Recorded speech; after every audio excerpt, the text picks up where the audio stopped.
Power engineering में सबसे पहले हम लोग जानेंगे हाइड्रो पावर के बारे में। हाइड्रो पावर से रिलेटेड टर्म को हाइड्रो पावर में जो मेन फैक्टर होता है वो होता है हेड।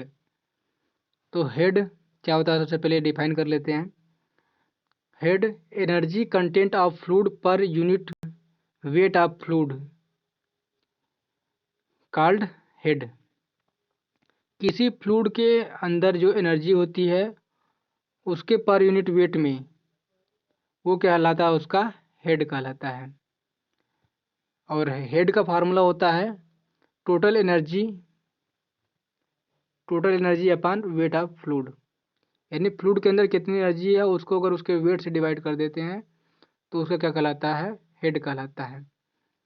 इसका मात्रक मीटर होता है या सेंटीमीटर होता है। जनरली ये लार्ज क्वांटिटी होती थी, हम लोग मीटर में या सेंटीमीटर में ही कैलकुलेट करते हैं, इसको एमएम में नहीं करते हैं। इसके बाद ये होता है डायनेमिक हेड। क्या होता है, दूसरा टर्म होता है। तो डायनेमिक हेड क्या है? Dynamic head kinetic energy content per unit weight of fluid. Fluid के यूनिट वेट पे में कितना काइनेटिक एनर्जी है वो उसका क्या कहलाता है, डायनेमिक हेड कहलाता है। और डायनेमिक हेड में का फार्मूला हो जाता है डायनेमिक हेड बराबर होता है kinetic energy upon weight of fluid. तो काइनेटिक एनर्जी को हम लिखते हैं हाफ mv² और इसको लिखते हैं mg। डिवाइड करेंगे तो हमारे पास आ जाएगा v²/2g।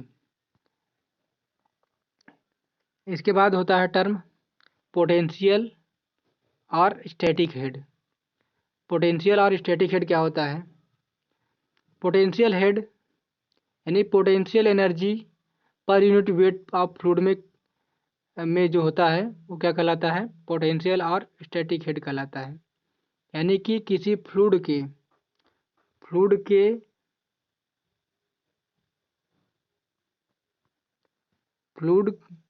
के यूनिट वेट में जितना पोटेंशियल एनर्जी होता है वो उसका क्या कहलाता है, पोटेंशियल हेड कहलाता है। और पोटेंशियल हेड का फार्मूला होता है, पोटेंशियल हेड इसको या स्टैटिक हेड कहते हैं। तो पोटेंशियल एनर्जी के फार्मूला होता है mgh अपान और इसका वेट का फार्मूला होता है mg। डिवाइड करेंगे mm कैंसिल हो जाएगा, जी कैंसिल हो जाएगा, तो ये क्या हो जाएगा, स्मॉल h बचेगा। तो ये क्या हो जाएगा, पोटेंशियल या स्टैटिक हेड हो जाता है।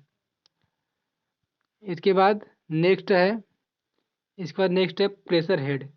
तो इसी प्रकार जिससे कि हम लोग काइनेटिक एनर्जी को डिफाइन किए थे तो ये भी इस तरह डिफाइन करेंगे। Pressure energy content per unit weight of fluid. यानी कि per unit weight of fluid में कितनी प्रेशर एनर्जी है वो क्या कहलाता है, प्रेशर हेड कहलाता है। प्रेशर हेड का formula pressure head equal to pressure energy upon weight. और प्रेशर को एनर्जी को हम दिखाते हैं P इंटू वी से, और ये W होता है। और W को हम लोग रो वी जी भी लिख सकते हैं। W बराबर रो वी इंटू जी, क्योंकि M को हम लोग लिखते हैं M इक्वल टू यानी मास बराबर होता है density into volume. Density into volume लिखते हैं। तो रो क्या है, डेंसिटी है, और वी क्या है, वॉल्यूम ऑफ फ्लूइड है, और जी जानते हैं एक्सेलरेशन ड्यू टू ग्रेविटी होती है, जिसका हम जनरली मान 9.81 होता है। अब नेक्स्ट होता है पीजोमेट्रिक हेड। क्या होता है? तो piezometric head is defined as it is the sum of pressure head and potential head। किसी फ्लूइड के प्रेशर हेड और पोटेंशियल हेड का सम क्या कहलाता है? पीजोमेट्रिक हेड। तो अभी हम लोग देखे हैं कि प्रेशर हेड क्या होता है? प्रेशर हेड होता है P बाई रो जी और पोटेंशियल हेड होता है स्मॉल h। तो इन दोनों का सम क्या होता है? पीजोमेट्रिक हेड होता है। इसके बाद एक और हेड होता है सेंट्रीफ्यूगल हेड होता है। सेंट्रीफ्यूगल हेड, तो सेंट्रीफ्यूगल एक्शन के कारक, सेंट्रीफ्यूगल फोर्स कारक जो प्रेशर हेड उत्पन्न होता है उसे क्या कहते हैं? सेंट्रीफ्यूगल हेड कहते हैं। When liquid particle rotates a centrifugal force acts on this particle which increase pressure force on the liquid particle। जब कोई लिक्विड पार्टिकल सेंट्रीफ्यूगल पर कोई सेंट्रीफ्यूगल फोर्स एक्ट करता है तो उसका प्रेशर क्या होता है? प्रेशर फोर्स इंक्रीज हो जाता है, जिसके कारण उसका प्रेशर बढ़ता है। अब इसमें हम लोग कंसीडर किए हैं, consider a thin ring of thickness dr mass dm at r distance from center, angular speed omega, net force due to pressure difference। तो यहाँ पे हम लोग एक एलिमेंटल पार्टिकल लिए हैं जिसका थिकनेस dr है और इसका मास dm यानी मास रेट dm डॉट है और एक तरफ इस पर प्रेशर लग रहा है। ये सेंटर से स्मॉल r डिस्टेंस पर प्रेशर लग रहा है P और इसके r प्लस डी आर पर लग रहा है pressure P plus D P, यानी कि ये एक तरफ का प्रेशर है P प्लस डी पी और दूसरी तरफ का प्रेशर है P। तो इन दोनों का जो प्रेशर में डिफरेंस आएगा वो सेंट्रीफ्यूगल फोर्स के बराबर होना चाहिए। तो यहाँ पे हो जाएगा, हम सॉल्व करेंगे। यहाँ पे हमारे पास इक्वेशन हो जाएगी P plus D P into D A minus P into D A equal to P plus D P into D A minus P into D A equal to D M dot R omega square. इसको solve करने पर हमारे पास आएगा D P into D A rho D A D R into R omega square. तो अगर इतने को हम समझें तो क्या होता है? D A D M dot का फार्मूला है। ये कैसे आया है? तो मास का फार्मूला हम लोग जानते हैं क्या होता है। मास का फार्मूला होता है डेंसिटी इंटू वॉल्यूम। तो D A into D are ये क्या होता है? इसका वॉल्यूम हो गया और रो क्या हो गया? इसका डेंसिटी हो गया इंटू आर ओमेगा स्क्वायर, ये क्या हो गया? एम आर ओमेगा स्क्वायर, ये सेंट्रीफ्यूगल फोर्स हो गया। अब इसको सॉल्व करने पर हमारे पास क्या आएगा? डी पी बाई रो को एक तरफ कर लेंगे और हमारे पास आ जाएगा omega square R into D R. इसको इंटीग्रेट कर देंगे 1 से 2 के लिए दोनों तरफ को, तो हमारे पास आ जाएगा P2 minus P one upon rho equal to omega square R2 square minus R1 square by 2। P2 by P one upon rho G equal to हो जाएगा ओमेगा स्क्वायर अपान 2G। क्या कर लेंगे कि हम दोनों तरफ नीचे क्या कर लेंगे? G से डिवाइड कर देंगे। P2 by P one upon rho को G से डिवाइड कर देंगे और इधर omega square R2 square minus R1 square को भी G से डिवाइड कर देंगे। तो यहाँ पे क्या हो जाएगा? ये P2 minus P one upon rho G equal to omega square upon 2G R2 square minus R1 square. हम लोग जानते हैं कि V square V equal to क्या होता है? R into omega. तो हमारे पास यहाँ पे दिया है दो स्थिति दी गई है R2 और R1। तो जब ओमेगा का वैल्यू R2 से मल्टीप्लाई होगा तो क्या हो जाएगा? V2 हो जाएगा और या हमने यहाँ पे नोट किया है U2 से, तो यहाँ पे होगा U2 हो जाएगा। और अगर R1 से ओमेगा का वैल्यू मल्टीप्लाई करेंगे तो क्या हो जाएगा, हो जाएगा U1।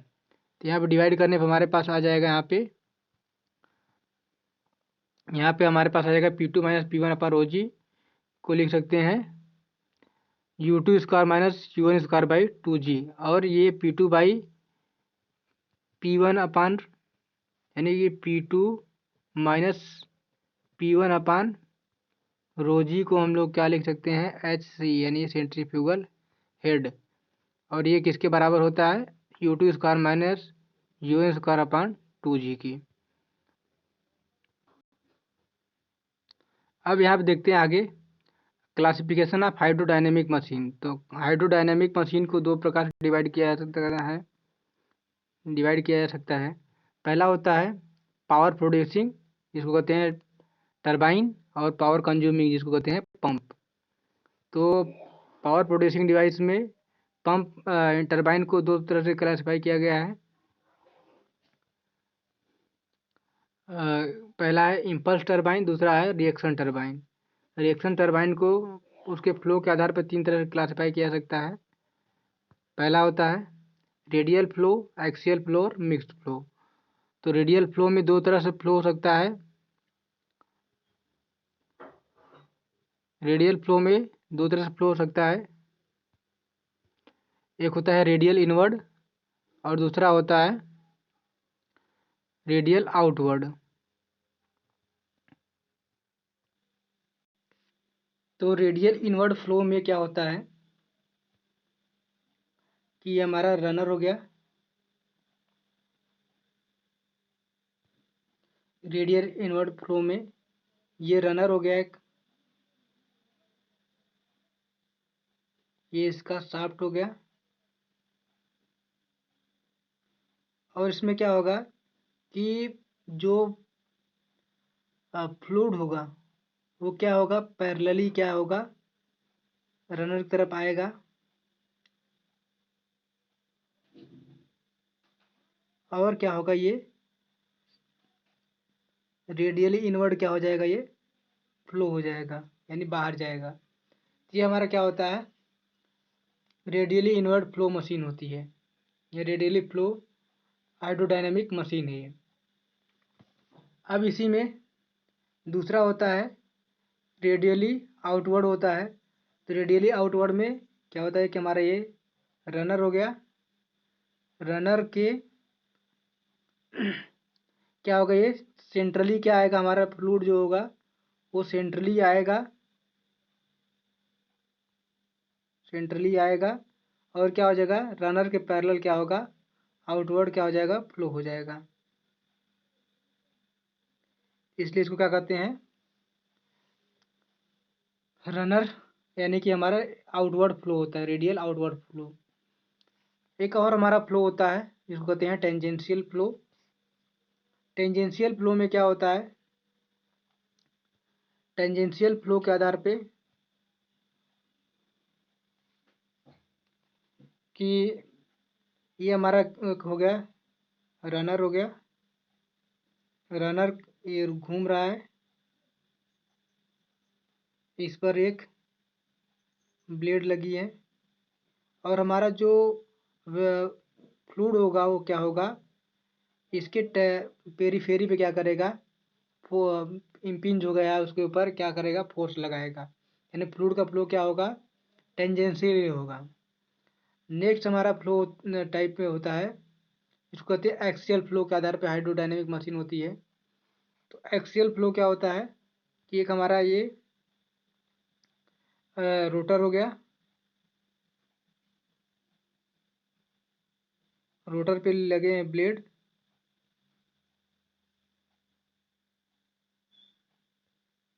और इस पर जो ये इसका हो गया रनर का एक्सिस, शाफ्ट का एक्सिस हो गया रनर का। और ये जो फ्लूइड होगा क्या होगा, इसके एक्सिस के पैरेलल क्या करेगा, फ्लो करेगा। तो ये हमारा जो फ्लो मशीन कहलाएगी वो एक्सियल फ्लो मशीन कहलाती है।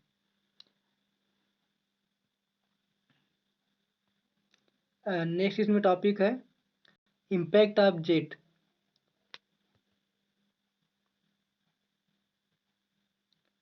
When a jet strikes a plate, its momentum change. Then, according to Newton's second law, force produced due to change in momentum is equal F is equal to dp by dt। तो impact of jet क्या होता है कि जब कोई jet है किसी plate पर स्ट्राइक होगी तो उसका मोमेंटम क्या होता है, चेंज होता है। तो न्यूटन के सेकंड नियम के अनुसार एक फोर्स प्रोड्यूस होता है जो कि उसके मोमेंटम चेंज के कारण होता है। तो मोमेंटम को हम लोग जानते हैं, मोमेंटम होता है को पीस डी नोट करते हैं और ये होता है एम इंटू वी होता है। अगर मान लीजिए प्लेट की इनिशियल वेलोसिटी v1 है और फाइनल वेलोसिटी v2 है, तो और जो जेट है उसका जो पर यूनिट जो मास फ्लो हो रहा है वो है m है, तो उसका मोमेंटम चेंज होगा m into V two minus v1। ये क्या हो जाएगा, मोमेंटम चेंज हो जाएगा। तो यहाँ पे हम लोग देखते हैं कि एफ जो होगा न्यूटन के सेकंड लॉ के अनुसार एफ इज इक्वल टू होता है D P by D T, यानी कि संवेग परिवर्तन के समय दर क्या कहलाती है, फोर्स के बराबर होती है। तो हम लोग यहाँ पे पी को पी बराबर जानते हैं, पी बराबर होता है M into B, mass into velocity होती है। तो यहाँ पे हम लोग क्या कर लेंगे, एम इंटू वी वैल्यू रखेंगे, यहाँ पे एम इंटू वी रखेंगे, D M B upon D T equal to हो जाएगा। अब इसको डिफ्रेंशिएट करेंगे तो जाएगा M into D V by D T plus V into D M by D T. चूँकि क्या है, मास क्या है, कांस्टेंट है, इसलिए हम लोग ये D M by D T क्या हो जाएगा, जीरो हो जाएगा। तो हमारे पास जो फोर्स हो जाएगा वो क्या हो जाएगा, F equal to M into D V by D T हो जाएगा।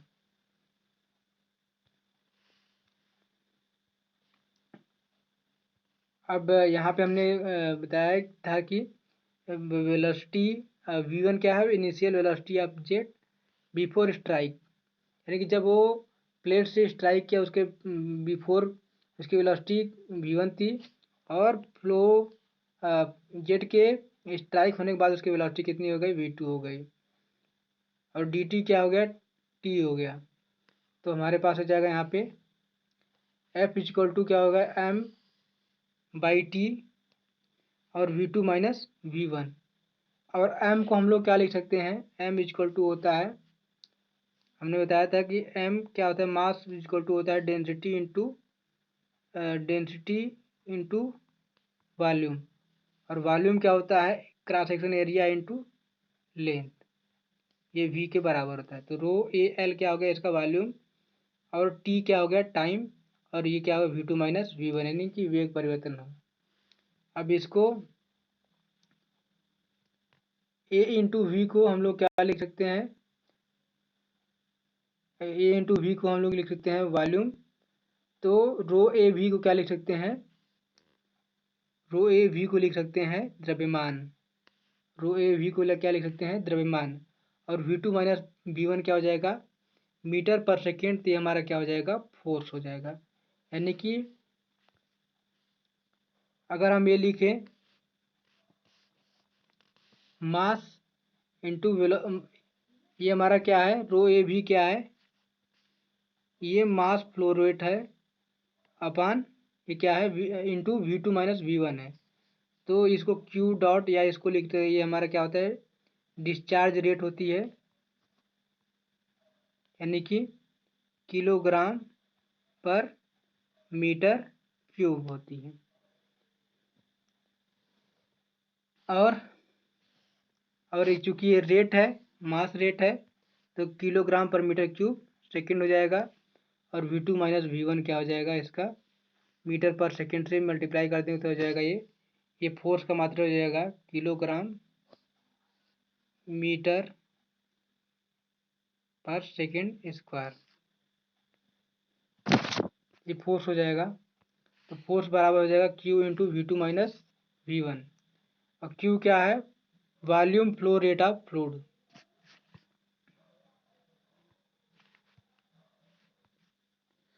Force due to impact of jet on a flat plate. Let us assume that there is a smooth fixed plate. There is no energy lost due to impact of jet and velocity of jet is uniform throughout. तो हम एक case study करने जा रहे हैं कि जब किसी फ्लैट प्लेट पर जेट का इम्पैक्ट हो तो क्या होगा। तो हमने माना कि एक स्मूथ प्लेट है जिस पर फ्रिक्शन क्या है, नेग्लिजिबल है, यहाँ पे कोई लॉस नहीं होगा फ्रिक्शन कारण, और इसकी वेलोसिटी जेट की वेलोसिटी क्या रहेगी, यूनिफॉर्म रहेगी, एक समान रहेगी हर जगह। तो लेट हमने यहाँ पे कुछ मान लिया है कि v1 क्या है, वेलोसिटी ऑफ जेट है, और रो क्या है, डेंसिटी ऑफ फ्लूइड है, और प्लेट वेलोसिटी क्या है, v2 है। क्योंकि प्लेट स्थिर है तो v2 बराबर क्या हो जाएगा, 0। Force equal to rate of change of momentum, तो F इक्वल टू क्या हो जाएगा, m dot into V1 minus V2। और m डॉट को हम लोग लिख सकते हैं, m डॉट को लिख सकते हैं m बाई टी। तो m dot equal to rho A L upon T हो जाएगा। और रो ए भी को हम लोग क्या लिख सकते हैं, रो इंटू क्यू, जहाँ ए इंटू वी बराबर क्या है, फ्लो रेट है। तो फोर्स इक्वल टू क्या हो जाएगा, फोर्स हो जाएगा रो ए भी इंटू वी, क्या हो जाएगा, रो ए इंटू वी स्क्वायर, यानी रो ए वी स्क्वायर हो जाएगा फोर्स का वैल्यू।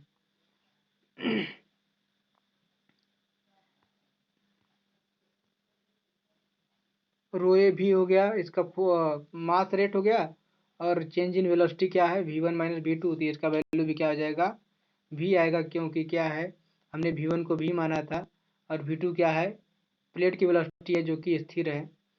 तो फोर्स इक्वल टू हो जाएगा रो ए वी स्क्वायर, जहाँ पे रो क्या है, डेंसिटी ऑफ फ्लूइड है, ए क्या है, cross section area of jet, और वी क्या है, jet velocity.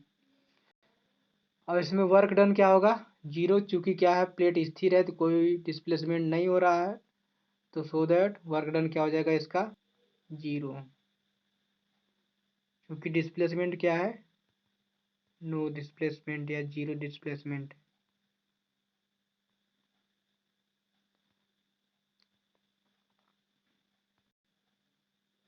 Force on moving plate in the direction of jet, यदि प्लेट जेट की डायरेक्शन में मूव कर रहा हो तो उसके ऊपर फोर्स कितना लगेगा जेट के कारण। तो फोर्स यहाँ पे दिखाया गया है कि v क्या है, जेट की वेलोसिटी है, और u क्या है, प्लेट की वेलोसिटी है। तो हम लोग जानते हैं कि rate of change of momentum क्या होता है, फोर्स के बराबर होता है। यहाँ पे दिया यानी कि मास रेट इसका दिया गया है, मास रेट इसका है m dot into we initial minus we final. तो v इनिशियल क्या हो जाएगा, v initial is equal to हो जाएगा, यानी कि इसकी रिलेटिव वेलोसिटी ले लेंगे, तो जेट की इनिशियल जेट की वेलोसिटी है v, और u क्या है, प्लेट की वेलोसिटी, तो v माइनस यू क्या हो जाएगा इसकी, v माइनस यू क्या हो जाएगा इसकी वेलोसिटी हो जाएगी, यानी कि इनिशियल वेलोसिटी हो जाएगी। और फाइनल वेलोसिटी क्या है, फाइनल वेलोसिटी 0 है।